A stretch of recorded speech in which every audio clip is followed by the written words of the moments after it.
So why were you scared to have a boy? I'm curious. Um, I was, like I said, I had foreign parents, right? And so my upbringing, like as a son, my dad raised me in a every every way I say this, I don't want to like make it seem like they weren't good parents. They're the best parents. I love them. But like he didn't raise me in a way where like I was a competent male. You know what I mean? Like I was small, I was already a little dude and I was new to everything and so like I'd get picked on a lot and bullied a lot and like having difficult conversations that a boy should have with his father at certain ages was like very hard to have with my dad, like especially like sex and all that stuff. Like he just couldn't do it. And so like we just never had those conversations.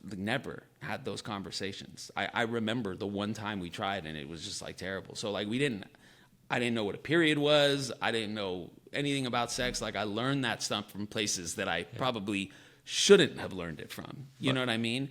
but I And think what you've brought up though is something that's so important because it's true. It is very tough to be a man in this world, regardless of whether your parents were foreigners and immigrated here or you were somebody who was born in America.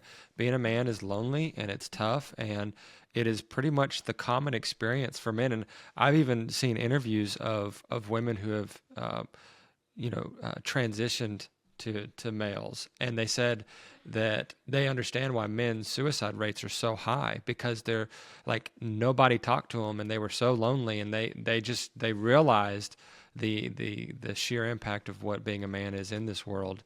And I know it can be hard on both sides. There's pros and cons for either. So don't get me wrong on that with the gender thing, but it is. It's a tough thing for men, and that I was actually scared. I wanted a daughter myself first, solely because I wanted my son to have a little nurturing or an older nurturing sister that kind of showed him the ropes, and but at the same time having a boy first, I was just like, well, it's for a reason. He has a purpose, and he is in the right time because God's ordained that, and I just have to trust that, right? And so, I it's so interesting to hear that you wanted a girl first, and because I don't ever hear that except from me, So, but I guess one thing I did want to ask was, with your son specifically, what is a piece of advice that you would give to other dads, specifically to raising a boy? Because I know girls, they're wrapped around our fingers. The mom kind of takes care of the feminine part. But with boys, it's different, especially with your history, right? Your dad was a great dad, but it was a different setting, right? And so, like, what is that piece of advice you give other dads to help them if they get a boy first? so the number one thing for me is that as men, we're conditioned by society, by our fathers, if they raised us that way, to not be vulnerable, to not show like that sensitive side. And you talk to some guys and talk about that, and they immediately like, oh, that's gay, or stuff like that. And it's like that's what we've been conditioned to think, that if we're sensitive, if we're vulnerable, if we cry, if we show love, that's especially to other men, that's just Yeah. not okay. You know what I mean? And I'm not like that. I could be a tough guy. I look like people say I look intimidating because of the tattoos and all that. But like I'm have no problem being vulnerable and sensitive Well, and being in touch with that side. a real masculine man, we use the phrase here as courageous transparency. So you have to be courageously transparent, not just to your family, but to your brotherhood. And when you can do that and you can be vulnerable, you're showing the intelligence emotionally that you understand that as a man, you can have those emotions. You don't stuff them down.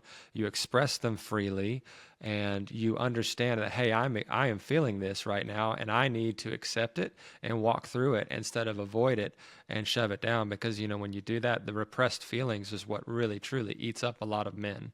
and causes them to isolate, right? It's a side effect. The isolation is a side effect of the lack of expressing those emotions and that intelligence to feel. So I definitely agree. Courageous transparency is a must for sure. Definitely. So true. Yeah, and I was actually going to go back to your father. So, something we also talk about here on the podcast is empathy. Would you say that, I mean, you can still be a good man and lack some of the skills or some of the, I guess, feelings? And speaking of feelings, I feel like or see that, you're a very empathetic guy. You seem like you're very emotional, which is a great thing. You're transparent about a lot of things. But it seems like your dad was like kind of the polar opposite of that. Do you think there was some certain things that he may have been lacking as far as like empathy and other emotions that I guess because he may have been old school or traditional and the Iranian way that you would want to change now in yourself so that your kids can kind of have what you desired? Yeah, I mean, I have. So in love, no, like he showed me all the love, and that's where I got the way that I am with my kids from, because he did it to me. Like he definitely didn't lack there. But in the empathy, yeah, I mean, like he came up in a different time, in a different place, and different surroundings. So it was hard for him to understand what I was going through. It was hard for him to understand why I needed those Reebok pumps. Jokes aside, it was hard for him to get that. You know what I mean? He didn't realize that me going to school and dealing with that stuff for the 6 hours I was at school was difficult. It wasn't fun for me, So yeah, probably empathy, which I had to, teach myself, and as a result of what I went through, be like, okay, yeah, I can't let that happen to my children or just anybody who I interact with, who I'm talking to or trying to, help them out with something. You got to have empathy.